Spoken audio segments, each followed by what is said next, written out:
Hi అండి. ఈరోజు కొత్తిమీర టమాటో చట్నీ చేద్దామని చెప్పేసి అన్నీ రెడీ చేసుకుంటున్నాను. చేసేసరికి ఒక టమాటా కట్ చేసేసరికి దాంట్లో పురుగులు చూడండి ఎలా ఉన్నాయో. అందుకని చెప్పేసి కొంచెం జాగ్రత్తగా చూసుకొని కట్ చేసుకుంటారని చూపిస్తున్నాను మీకు. ఇది ప్రాసెస్ ఏంటి అంటే చట్నీ అయితే చాలా బాగుంటుంది. ఒకసారి ట్రై చేయండి. ఇడ్లీ కానీ ఏ టిఫిన్‌కైనా సరే చాలా బాగుంటుంది.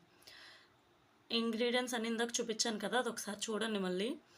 స్టవ్ వెలిగించి ఒక బాండీ పెట్టి కొంచెం ఆయిల్ వేసి దాంట్లో అది హీట్ ఎక్కనివ్వండి. నేను ఫస్ట్ టైం వాయిస్ ఓవర్ ఇస్తున్నాను కదా! కొంచెం ముందు వెనక చెప్పినా ఏమనుకోకుండా కొంచెం అడ్జస్ట్ చేసుకుని వినండి. ఒకసారి ట్రై చేసి చూడండి, నచ్చుతుంది మీకు కూడా నాకు తెలిసి. అది హీట్ ఎక్కిన తర్వాత దాంట్లో వేరుశనగ గుళ్ళు, పచ్చిమిర్చి వేసి ఫ్రై చేయండి. అవి కొంచెం ఫ్రై అయ్యేసరికి కొంచెం జీలకర్ర, ఎండుమిర్చి ఇవి 2 కూడా వేసి ఇంకా ఫ్రై చేయండి.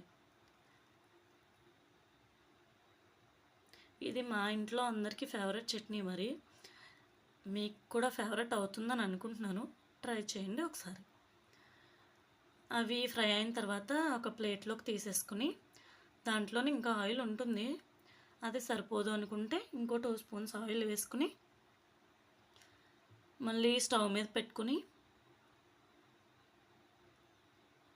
కడిగి పెట్టుకొని కొత్తిమీర వేసి కొంచెం సేపు మగ్గనివ్వండి.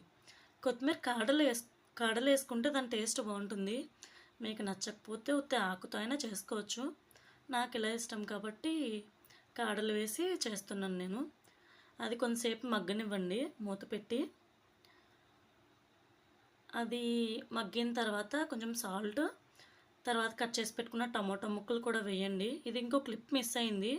టమాటో ముక్కలు కొంచెం సేపు మగ్గిన తర్వాత ఒక చిన్న నిమ్మకాయ సైజ్ అంత చింతపండు, ఒక 10-20 వెల్లుల్లి రెబ్బలు వేసి మగ్గించుకోండి. అవి మొత్తం దగ్గరికి వచ్చిన తర్వాత మీకు ఇష్టం ఉంటే కొంచెం బెల్లం, సాల్ట్ వేసుకుని మిక్సీ పట్టండి.